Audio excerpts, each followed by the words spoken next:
나오신 여러분들 위해 하나님의 크신 은혜와 복이 임하시기를 주님의 이름으로 축원합니다. 오늘 여러분과 함께 나눌 말씀은 누구를 두려워할 것인가, 누구를 두려워할 것인가 라는 제목입니다. 지난 한 주간 제 마음을 짓누르는 단어가 있었다면 두렵다라는 단어였습니다. 두려움, 제 마음속에 검은 먹구름 같은 두려움이 저를 계속하여 짓누르고 있는 듯 가슴이 답답했습니다. 왜냐하면 이세돌 바둑 구단과 인공지능 컴퓨터 이 알파고와의 대결에서 그 이세돌 씨가 완패를 당했기 때문입니다. 이미 컴퓨터가 오래전에 인간과의 암산 대결에서 이겼고 또 서양 장기인 체스 게임에서도 인간을 능가하는 능력을 보이긴 했지만 바둑만은 인간을 이기지 못하리라는 기대감이 있었습니다. 바둑은 그 수가 거의 무한대라 인간보다 7000배 연산 속도가 빠른 슈퍼컴퓨터로도 수십억 년이 걸려야 바둑의 모든 수를 마스터할 수 있다고 하니 거의 무한대에 가까운 그런 게임인 것 같습니다. 그러니 그 심오한 게임의 세계에서만은 인간의 감각과 두뇌가 컴퓨터에게 결코 뒤지지 않을 것이다, 이런 기대를 했던 것입니다. 근데 어이없게도 3번이나 연패를 당했습니다. 그러면서 알파고가 보여주었던 그 심오한 실력, 인간이 한 10수를 그 앞을 내다볼 때 알파고는 40수 앞을 내다보며 그렇게 잘 두었다는 것입니다. 거기에서 사람들은 인공지능 이 컴퓨터가 그 능력이 이미 인간의 턱 밑에서 머리 꼭대기까지 올라온 것 아니냐, 이런 두려움을 느끼게 된 것입니다.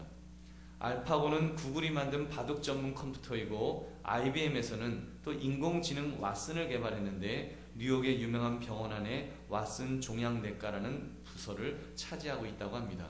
그래서 인간 의사가 도저히 원인을 찾지 못한 환자의 질병을 단 2시간 만에 수백만 편의 의료 논문을 검색해서 정확하게 그 사람의 병명을 찾아주었다는 것입니다. 금융 쪽에서도 인간 펀드 매니저는 3% 손해를 봤는데 인공지능 컴퓨터는 5%의 수익률을 거두었다고 합니다. 그런데 그런 이야기들이 이제는 좋다, 그런 슈퍼컴퓨터가 생기니까 이제 편리해져서 좋겠다, 인공지능 컴퓨터가 생기면 이 생활이 편리해지겠다, 이런 생각보다는 앞으로 이 세상이 어떻게 되려고 하나, 이런 좀 염려와 근심이 생기는 것은 무엇 때문일까요? 이런 두려움은 어쩌면 우리의 삶이 너무 힘들어서가 아닌가 싶습니다. 젊은이들이 일자리를 얻지 못하고 40대 아직 젊은 중년이 퇴직을 걱정해야 되는 사회, 공무원이 되어서 정년을 보장받지 않으면 살 수 없다는 생각이 보편적으로 깔려버린 이런 사회에서는 우리는 조그만 위협 앞에서도 한계를 느끼지 않을 수 없다는 것입니다. 이런 맥락에서 이제 인공지능 컴퓨터가 인간 법관이 판단하는 것보다 더 정확한 판단을 모든 법률책을 참고해서 그렇게 내린다고 합니다. 또 세무사, 회계사 일을 빼앗고 교수의 일을 대체한다는 말도 하고 있습니다. 당장 이제 지금 구글에서 자율주행 차량이 지금 이렇게 나오고 있는데 이제 앞으로 상용화가 되는 순간 미국은 트럭을 이용하는 물류 산업에 그것을 적용한다는 그런 이야기를 들었습니다. 그러면 수많은 트럭 기사들이 직업을 잃을 것이고 기껏해야 차에서 물건을 내리는 하역부로 전락하게 될 것입니다. 심지어 요리를 인공지능 컴퓨터가 사람들의 입맛에 관련된 정보를 모두 모아서 새로운 음식을 개발해낸다고 하니까 이제 식당에서 주방장은 이 인공지능 컴퓨터가 하고 인간은 감자나 깎고 볶는 역할을 하게 될지도 모르겠다, 이런 좀 두려움이 생기는 것입니다. 여러분, 이런 이야기가 먼 미래의 이야기가 아닙니다. 앞으로 30년 안에 현존하는 직업의 50%가 이제 사라지게 될 것이라고 합니다. 여러분, 그때 우리 자녀들이 어떤 세상을 살게 될 것인가? 우리 자녀들이 지금 직업을 구하고 이제 그런 어떤 전공을 정해야 되는데 어떤 세상이 될 것인가? 정말 너무 두렵지 않을 수가 없습니다. 사랑하는 성도들이여, 지금 제가 말씀드린 모든 내용은 제 머릿속에서 노파심에 나온 상상이 아닙니다. 매스컴을 통해서 전문가들이 그 입에서 끊임없이 터져나오고 있는 예측이요, 탄식이요, 절규인 것입니다. 여러분, 더 심각한 예측을 내놓는 사람도 있었습니다. 능력 있는 인간은 기계와 결합하여 생물학적 한계를 뛰어넘는 호모 사이보그가 된다는 그런 이야기입니다. 능력 없는 호모 사피엔스 인간은 도태되어서 과잉 인력으로 밥만 축내는 존재가 될 것이다, 이런 전망까지 쏟아내고 있습니다. 공상과학 영화에 나오는 장면이 우리 다음 세대에서는 현실이 될지도 모른다는 것입니다. 여러분, 이런 현실에서 사람들의 입에서 나오는 공통적인 소리가 있습니다. 두렵다는 것입니다. 두렵다, 무섭다, 두렵다. 이 말만 되뇌일 뿐 어떻게 할 것인가에 대해서는 별반 대책을 내놓지 못하고 있는 것이 여러분 우리의 현실이 아닐런지요. 제가 이렇게 장황하게 컴퓨터에 대한 말씀을 드리는 이유는 그만큼 지난주 우리가 직면했던 현실은 산업혁명 이후에 인류가 직면하는 최대의 그런 혁명이 될 것이기 때문입니다. 지금도 컴퓨터는 인간을 이롭게 하기 위해서 만든다고 이렇게 말은 합니다만 여러분 그것은 소수 자본을 거머쥔 자들의 이야기가 될 것입니다. 대부분은 그 컴퓨터에 종속되어서 컴퓨터가 시키는 대로 행동하는 시대를 살게 될지도 모른다는 것입니다. 그러니 두렵다는 말밖에 여러분 우리 입에서 무엇이 나올 수가 있을까요? 저는 지난주 내내 두렵다는 이 단어를 곱씹으면서 믿음의 사람으로서 하나님의 사람으로서 이 상황을 어떻게 이해해야 되는가, 이 시대 현실을 어떻게 받아들여야 될 것인가 계속하여 묵상했습니다. 두렵다고 말할 수밖에 없는 상황인 것은 맞는데 과연 우리 믿음의 사람도 마냥 두려워하는 것이 맞는 것일까라는 질문을 던져봤습니다. 이런 상황일수록 여러분 믿음의 사람은 하나님을 바라보면서 뭔가 다른 모습으로 다른 방향에서 여러분 이해하고 우리가 그런 대책을 세워야 되지 않겠습니까? 그러므로 오늘 말씀의 제목 누구를 두려워할 것인가 라는 질문 속에서 주님께서 우리에게 주시는 답을 찾아 나가시기를 주님의 이름으로 축원합니다. 오늘 본문은 예수님께서 제자들과 핍박당하는 상황을 전제하여 나누고 있는 대화 내용입니다. 지금 제자들이 모두 두려움에 빠져 있었습니다. 왜냐하면 그들이 처한 현실이 너무나 겁났기 때문입니다. 예수를 믿는 것 때문에 자기들에게 실질적인 핍박이 오니까 얼마나 힘들었을까요? 제자들이 직면한 두려움은 우리가 겪고 있는 이런 두려움보다, 막연한 두려움보다 훨씬 더 현실적이고 구체적인 두려움이었을 것입니다. 실제로 예수님은 얼마 후에 죄도 없이 체포되시고 십자가에 달려 죽음을 당하셨습니다. 여러분 그리고 제자들 역시도 나중의 일이지만 토백혀 죽임을 당하고 십자가에 거꾸로 매달려 죽임을 당하는 등 순교의 잔을 마셔야 했습니다. 이런 제자들의 처지를 볼 때 현재 우리가 느끼고 있는 두려움은 어쩌면 아무것도 아닐지 모르겠습니다. 설령 지금 실질적으로 실직의 두려움이 있으시거나 또는 구직에 대한 두려움이 있거나 건강에 대한 두려움이 있다 할지라도 제자들의 두려움과 비교하면 그래도 견딜 만한 두려움이 아닐런지요. 아무튼 그런 제자들을 향해서 예수님은 세 가지의 말씀을 주십니다. 이 말씀은 지금 두렵다라고 할 수밖에 없는 우리들에게도 주님께서 주시는 말씀이신 줄로 믿습니다. 여러분 그것이 바로 첫 번째, 우리 인생에는 두려운 일들이 많을 것이라고 하셨습니다. 우리 24절 25절 말씀 함께 읽어보겠습니다. 시작. 제자가 그 선생보다 또는 종이 그 상전보다 높지 못하나니 제자가 그 선생 같고 종이 그 상전 같으면 족하도다. 집주인을 바알세불이라 하였거늘 하물며 그 집 사람들이라. 아멘. 여러분 핍박이 있다는 것입니다. 예수님을 바알세불이라 귀신의 왕이라 부르며 핍박했으니 하물며 그를 따르는 제자들에게 핍박이 없겠느냐는 말씀입니다. 실제로 제자들은 엄청난 핍박을 받았습니다. 예수님 이후에 예수 믿는 사람들이 받은 박해는 너무나도 끔찍했습니다.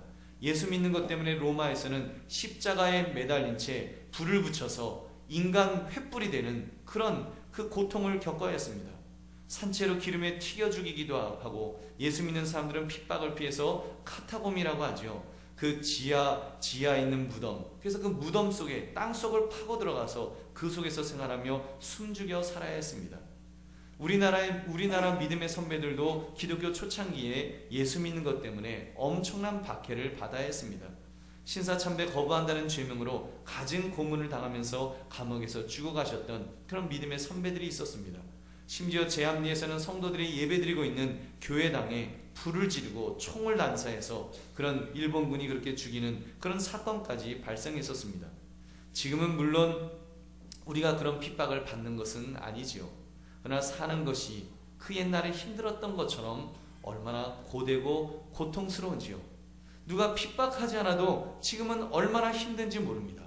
특히 예수 믿는 사람으로 산다는 것, 하나님께 경배하며 산다는 것이 사실 쉬운 일은 아닐 것입니다. 남들처럼 위하여를 외치며 함께 진탕수를 마시면서 윗상사의 기분을 맞춰줄 수도 없고 불법을 저지르는 압력에 눈 질끈 감고 함께 죄를 지을 수도 없고, 더구나 남들은 일하거나 쉬는 시간에 이렇게 예배 드린다는 것, 여러분 이것이 쉬운 일은 아니라는 것입니다. 어제는 토요 새벽 기도회를 나오신 분들이 있는데 이제는 주말까지 일찍 일어나야 되니 이게 눈 밑에 다크서클이 이제 내려오기 시작할 것 같습니다. 여러분, 그러니 사는 것이 힘들다, 사는 것이 겁난다, 이런 탄식이 저절로 나옵니다. 여러분, 어떻게 해야 할까요? 여러분, 따라하시기 바랍니다. 인생이 힘든 것 원래 그런 거다. 여러분, 원래 그런 거예요. 인생이 힘든 겁니다. 가만 보니까 살면 살수록 더 힘들어지고 더 어려워지는 것이 인생인 것 같습니다. 제가 사진은 차마 제가 못 올리겠고, 저희 아이들하고 13년 전에 찍었던 사진이 있어서 제가 이렇게 가지고 있습니다. 그 아이들이 미국에 있는 어느 박물관에서 이제 같이 이제 여행 중에 이제 찍은 사진이에요. 그 사진에 보면요, 두 아이의 얼굴이 잘생겼다는 거 아닙니다. 천진한 모습. 유치원 나이고 하나는 초등학교 2학년 나이인데, 그러니까 몇 살이에요? 한 9살, 7살 정도 됐는데 얼굴 그 눈빛이요, 천진한 눈빛으로 이제 뭔가를 이렇게 뚫어지게 쳐다보는 그 장면을 탁 사진을 찍은 거예요. 아빠가 이제 설명해주고 하는 거를 찍었는데, 그 사진을 보니까 막 마음이 짠한 거예요. 야, 이렇게 천진한 표정을 짓는 때가 있었구나, 저희 아이들이. 근데 지금 저희 아이들에게 너의 인생이 어떠냐라고 묻는다면 아마 우리 아이들은 그럴 것입니다. 나의 태어난 날을 저주하나이다. 막 그럴 거예요. 사는 것이 지금 힘들다고, 너무 힘들다는 거예요. 처한현실이 힘들고 더구나 불확실한 미래가 두렵다는 것입니다. 그런 두려움의 감정은 우리 모두 마찬가지일 것입니다. 왜냐하면 이번에 이세돌 씨가 알파고의 지는 모습 보면서 인간의 무능력을 보았기 때문입니다.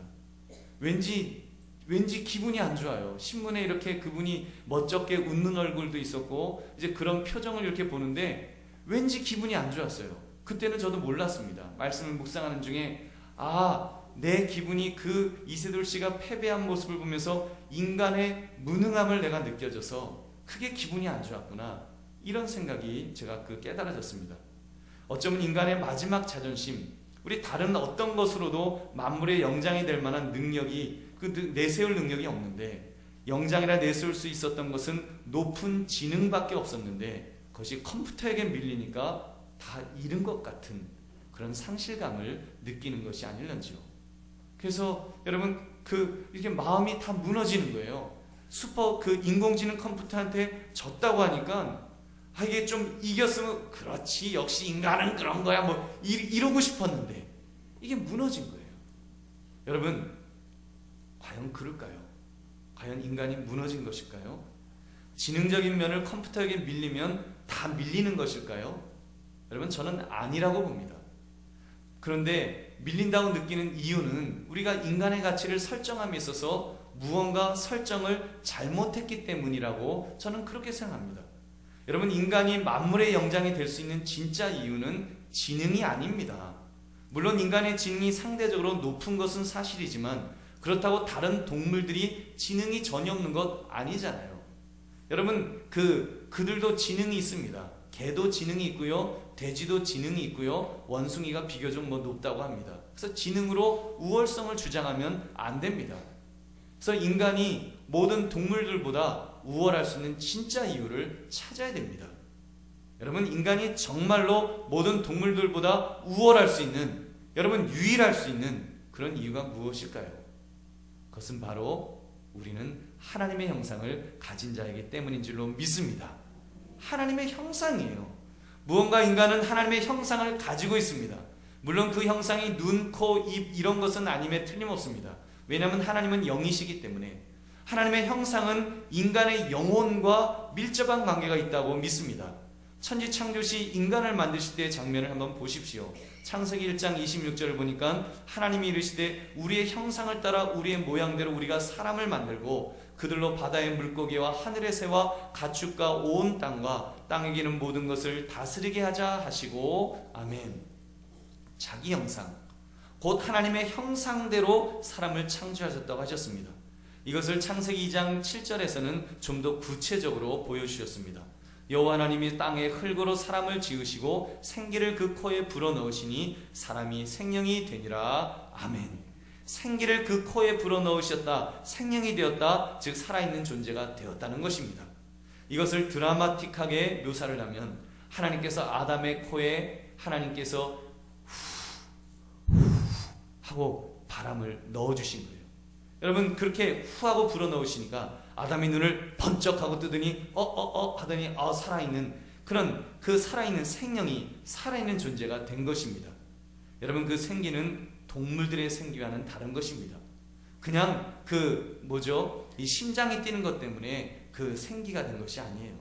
만약 생물학적인 생기에 불과했다면 하나님께서 직접 그렇게 불어넣으셨을 리가 만무합니다. 그냥 다른 동물처럼 있어라 그러면 그냥 사람도 그냥 생겨져서 그렇게 충분히 살 수 있었을 것입니다. 그런데 하나님은 그의 생기, 하나님의 생기를 여러분 불어넣어 주셨습니다.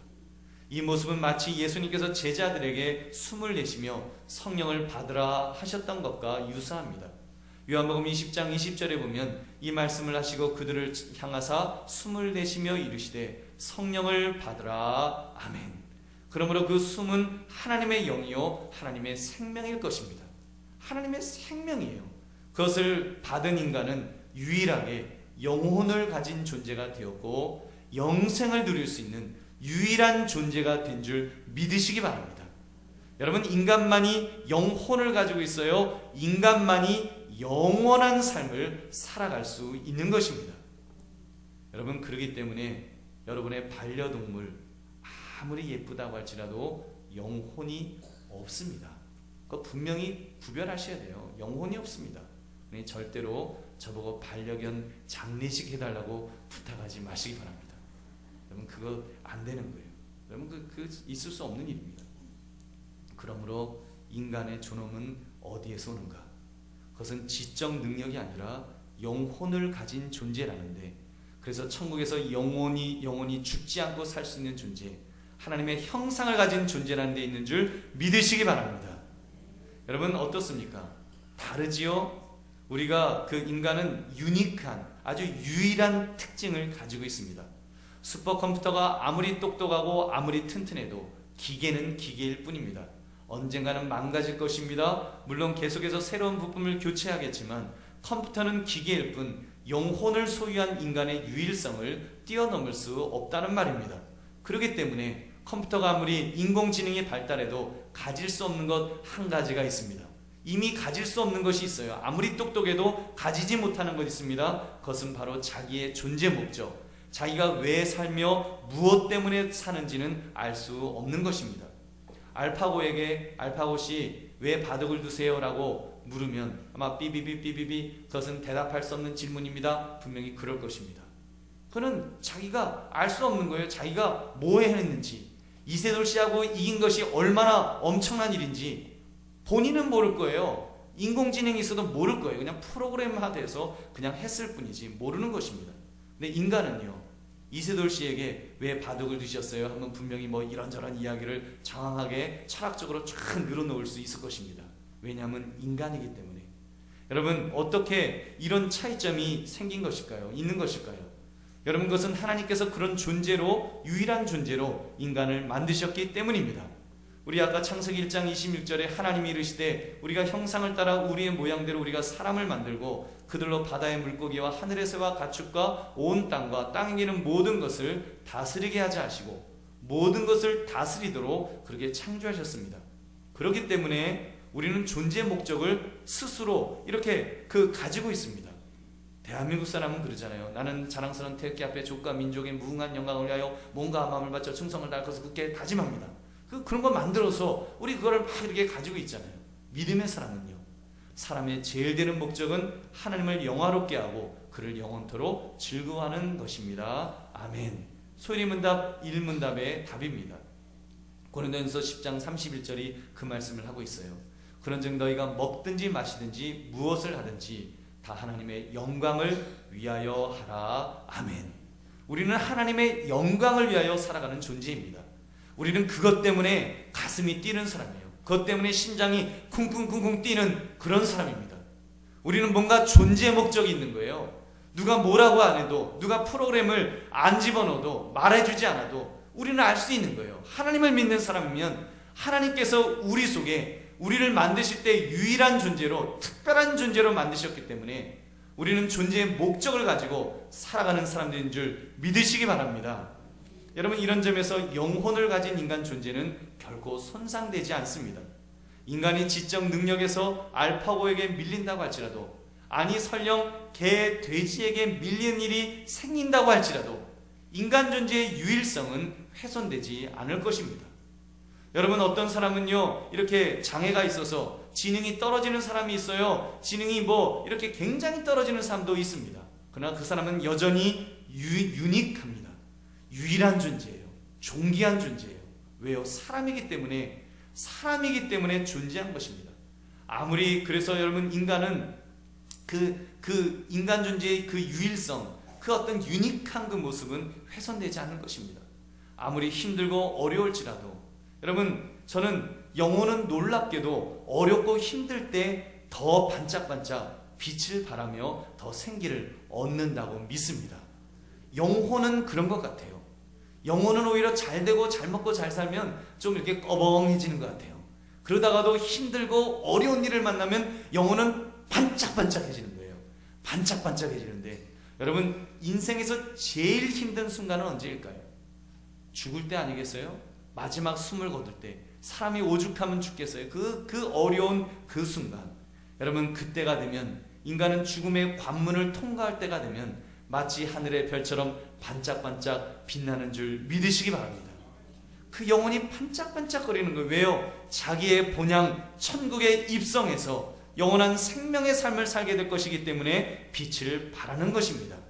여러분, 우리 인간은 그런 존재인 줄 믿으시기 바랍니다. 여러분, 그러므로 아무리 힘들고 어려울지라도 꼭 기억하십시오. 그것이 바로 두 번째 말씀, 그 두려운 일이 몸뿐이라는 것을 말씀해 주셨습니다. 우리가 두려운 것은 몸뿐이다. 우리 28절 말씀 함께 읽겠습니다. 시작. 몸은 죽여도 영혼은 능히 죽이지 못하는 자들을 두려워하지 말고 오직 몸과 영혼을 능히 지옥에 멸하실 수 있는 이를 두려워하라. 아멘. 지금 예수님은 제자들의 몸을 죽일 수 있는 위정자들, 세상 왕들, 무시무시한 군인들을 지칭하고 계십니다. 그러나 그들은 진정 두려워할 존재는 못 된다라고 말씀하십니다. 왜냐하면 그들은 몸은 죽일 수 있을지 모르지만 영혼은 죽일 수 없기 때문입니다. 믿음의 사람은 이 믿음이 있기 때문에 세상이 감당하지 못하는 것입니다. 사드락, 메삭, 아벳느고 같은 사람, 바벨론의 왕이 풀무불을 평소보다 7배 뜨겁게 피워놓고 그 불 속에 던진다고 협박을 해도 담대하게 승리할 수 있었던 것은 이 믿음이 있었기 때문입니다. 몸은 죽일 수 있을지 모르지만 영혼은 죽일 수 없습니다. 이 믿음이 있는 거예요. 다니엘도 마찬가지였습니다. 사자굴에 던져지며 사자의 이빨에 살이 찢기고 뼈가 으스러져 죽을 위협 앞에서도 담대할 수 있었던 것은 육신의 죽음뿐이니까, 육신만 죽을 것이니까, 죽고 나면 그 영혼은 천국에 입성할 것을 믿었기 때문에 담대한 줄로 믿습니다. 사랑하는 성도들이여, 우리 믿음의 사람은 이 의식을 분명히 가지며 살아야 합니다. 내 영혼은 죽일 수 없다. 내 영혼은 죽일 수 없다라고 하는 이 의식 말입니다. 알파고와 같은 인공지능이 판을 치고 설령 인간의 인격성을 말살하는 그런 일이 생긴다 할지라도, 잉여인간이라며 한 구석으로 몰아넣는다고 할지라도 그것이 우리의 영혼을 망가뜨리지 못한다는 것입니다.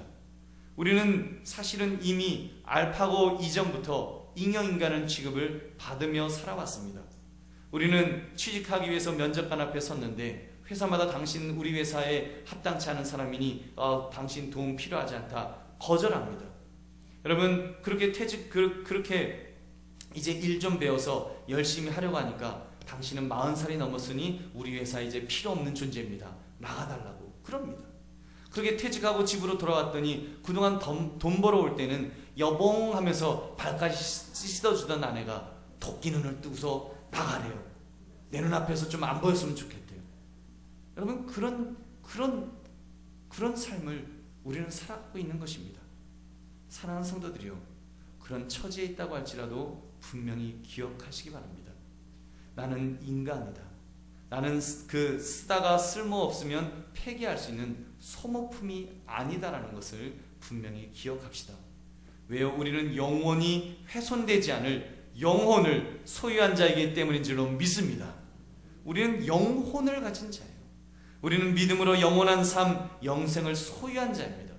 우리는 이 땅의 삶이 전부가 아니라 천국에서 정말 그 왕 같은 자로서 여러분 그렇게 살아갈 그런 존재라는 것입니다.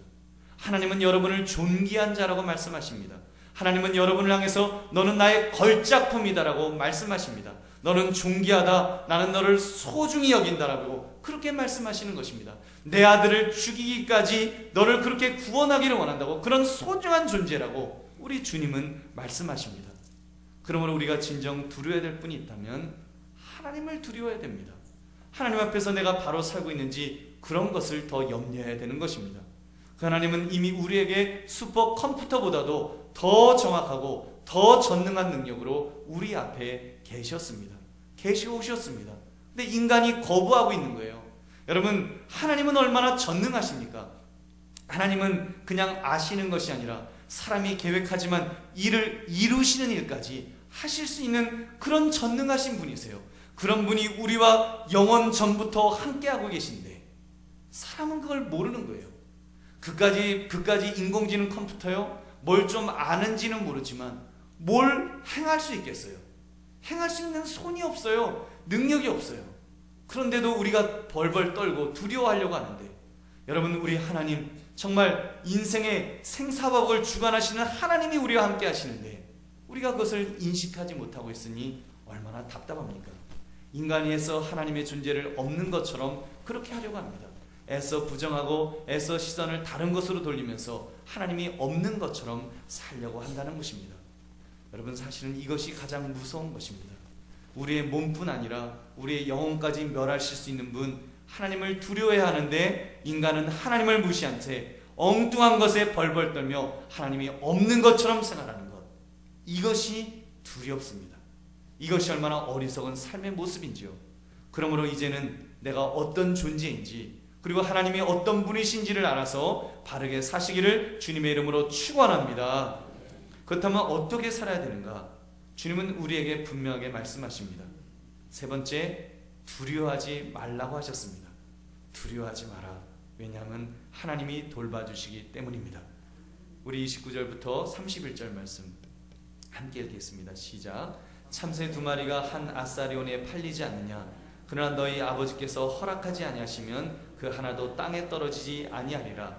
너희에게는 머리털까지 다 세신 바 되었나니 두려워하지 말라. 너희는 많은 참새보다 귀하니라. 아멘. 하나님은 어떤 분이시라고요? 하나님은 어떤 분이시라고요? 모든 것을 주관하시는 분이시다. 모든 것을 주관하셔서 참새 한 마리도 하나님께서 허락하지 않으시면 떨어지지 않는다라고 말씀하십니다. 생사화복의 주관자, 전능자라는 그 말씀입니다. 그리고 저와 여러분은 어떤 존재라고요? 하나님 앞에서 어떤 존재라고요? 귀한 존재다. 존귀한 존재다. 두려워하지 말라. 너희는 많은 참새보다 귀하니라. 아멘. 귀하다라고 말씀하십니다. 그렇습니다. 우리는 귀한 존재들입니다. 설령 몸이 늙어 잘 움직이지 못해도, 심지어 치매가 들어서 자기가 누구인지를 기억 못할 상태가 된다고 할지라도 여전히 귀한 존재인 줄 믿으시기 바랍니다. 여러분, 우리 법을 봐도 알 수 있잖아요. 법을 봐도 치매 노인이라고 해도요, 누가 그분 함부로 할 수 없습니다. 만약에 그분 죽이면 살인자로 큰일 납니다. 여러분, 우리 인간의 법에도 인간이 얼마나 존귀한 존재인지를 보여주고 있지 않습니까? 여러분, 직장을 얻지 못해서 실직자가 있어도, 쥐꼬리만한 월급을 받는 말단 직원이라 할지라도 여러분, 인간은 존귀한 것입니다. 여러분, 믿으십니까? 인간은 존귀한 거예요. 왜요? 우리를 만드신 창조주 하나님께서 존귀하다 하시기 때문입니다. 어느 정도로 존귀합니까? 성자 예수님을 대신 죽이실 정도로 인간은 존귀합니다. 여러분, 이제 일주일 후가 되면은, 이제 7일 후가 되면 고난주간이 시작되는데, 예수님께서 정말 십자가에서 죽으시기까지 얼마나 수많은 고난을 당하십니까? 그 수많은 고난, 하나님의 아들이 당하신 그 고난의 숫자만큼, 그 강도만큼 여러분, 우리가 존귀한 자라는 것을 하나님이 보여주신 것인 줄 믿으시기 바랍니다. 우리를 얼마나 사랑하시면, 얼마나 존귀하게 여기시면 여러분 아들을 그 고통 속에, 그 고난 속에 몰아넣으셨겠습니까? 우리가 그만큼 존귀하다는 거예요. 우리가 그만큼 소중하다는 것입니다. 그래서 요한복음 3장 16절을 보면 하나님이 세상을 이처럼 사랑하사 독생자를 주셨으니 이는 그를 믿는 자마다 멸망하지 않고 영생을 얻게 하려 하심이라. 아멘. 얼마나 멋진 인생입니까? 독생자를 주실 정도의 존재, 멸망하지 않고 영생을 얻는 존재, 이보다 더 존귀함이 어디에 있겠냐는 것입니다. 여러분, 우리가 참으로 하나님이 존귀한 존재로 만드신 줄 다시 한번 믿으시기 바랍니다. 말씀을 맺습니다. 사랑하는 성도들이여, 우리 이 자의식을 분명히 가집시다. 그래서 여러분, 어깨를 펴고 자부심을 가지며 살아갑시다. 그리고 바르게 보며 바르게 파악하며 바르게 행동합시다. 몸은 죽일 수 있을지 모르지만 우리의 영혼은 죽일 수 없는 세상적인 것에 두려워하지 마시기 바랍니다. 무서워하지 마십시오. 삶이 아무리 팍팍해도 아무리 힘들어도 두려워하지 마시기 바랍니다. 우리가 진정 두려워야 될 대상은 그런 세상적인 것이 아니기 때문입니다. 알파고와 같은 인공지능 컴퓨터, 초지능 컴퓨터가 아닙니다. 설령 그런 것들이 미쳐 날뛰며 인간을 공격하는 날이 온다 할지라도 그런 것이 두려움의 대상이 될 수는 없습니다. 심지어 저 북한의 김정은이가 위험한 물건, 원자폭탄 가지고 위협한다고 할지라도 믿음의 사람은 그런 것을 두려워하는 사람이 돼서는 안 될 것입니다. 그것 때문에 잠 못 자고 불안해하고 초조해서는 안 될 것입니다. 그런 것들, 그것들이 아무리 무시무시한 얼굴로 우리를 위협한다고 할지라도 그것들은 우리의 몸을 죽일 정도밖에 안 되는 것입니다. 우리의 영혼 한 끗도 건드릴 수 없는 제한된 존재인 줄 믿으시기 바랍니다. 우리가 살아가며 진정 두려워야 될 대상은 우리의 몸과 영혼을 멸하실 수 있는 하나님이어야만 합니다. 그러나 우리는 그 하나님을 마냥 두려워만 하는 것이 아닙니다. 우리는 마냥 그 하나님을 두려워하는 존재로만 있는 것이 아니죠. 우리는 그 하나님을 경외합니다. 우리는 그 하나님을 사랑합니다. 우리는 그 하나님을 아버지라고 부릅니다. 믿음으로 하나님의 자녀가 되었기 때문에 하나님은 우리의 아버지가 되어주시고 우리는 그분의 자녀가 된 줄로 믿습니다. 여러분, 얼마나 멋있어요. 이보다 더 존귀한 존재가 어디 있겠습니까? 너희는 왕같은 제사장이라 부르시며 우리에게 그 하나님을 증거하는 사명까지 맡겨주셨습니다. 땅까지 이르러 내 증인이 되리라. 주님 명령하셨습니다. 그렇다면 여러분, 이 땅을 살아가는 존재로서 우리가 무엇을 두려워하겠습니까? 우리에게는 하나님이 계시고 그 하나님께서 나를 존귀하다 여기시고 아들도 아끼지 않으시고 우리를 또한 그 증거자로 우리에게 사명을 맡겨주셨습니다.